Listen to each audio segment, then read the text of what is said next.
The hills, valleys and beaches of America's most image-conscious conurbation make a fitting backdrop for a flying visit to assess a motorcycle sector where style is more important than substance.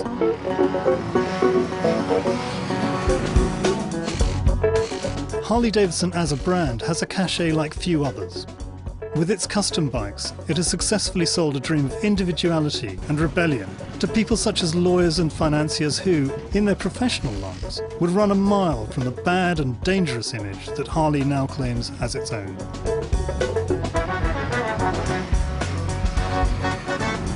But can heritage and mass-produced individuality sustain this US bike maker through tough times that are forcing all manufacturers to fight harder just to stay in the game?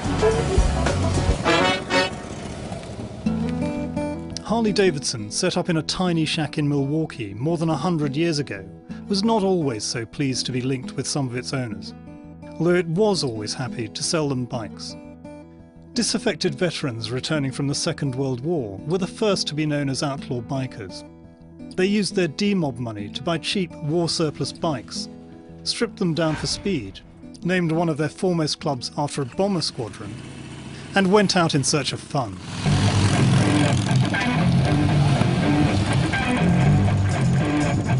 Fast forward through the 60s, and helped by films such as Easy Rider, the bikers still saw themselves as outlaws, and the motorcycles themselves were getting more and more stylized. In 1969, Harley-Davidson was bought by American Machine and Foundry, which also made parking meters, and the quality of the bikes went into a steep spiral dive. But just over a decade later, the company was bought by a group that included Willie G. Davidson, grandson of one of the founders. With Willie G as stylist, the company brought the customizers and the people who liked the raw image of the brand into the fold, rather than trying and failing to ignore them.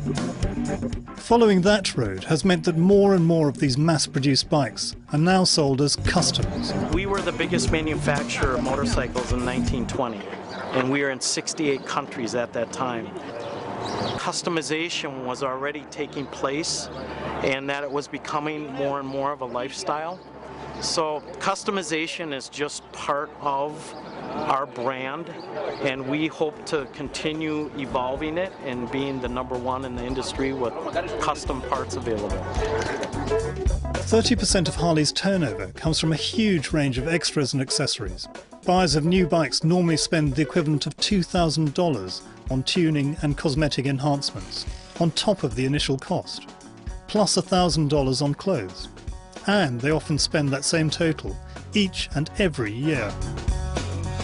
They're really a piece of art, right? It's like a painting on a wall.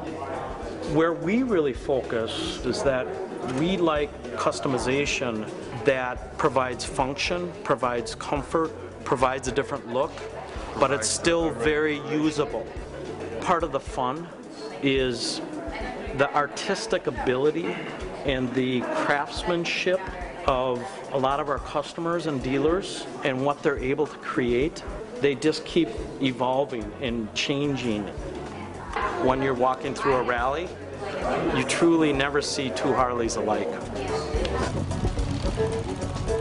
Given that it's mainly about looks and image, this one, the Crossbones, rides and handles surprisingly well.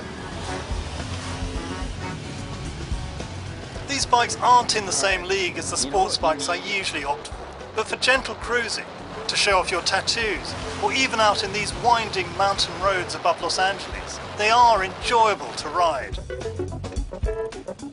It's not surprising that what is now an archetypal purveyor of the concepts of independence and individuality is closely linked with a rock and roll lifestyle. But that does carry with it the danger of narrowing the market. Harley was forced by the downturn to pull abruptly out of the sports bikes it had diversified into, so now almost all of its eggs are in one custom-painted basket. That's a big risk, but given how much loyalty, old and new, there is to this edgy imaged brand, it seems there's plenty more mileage in Harley's selling of two-wheel dreams. I'm Rohit Jaggi of the Financial Times.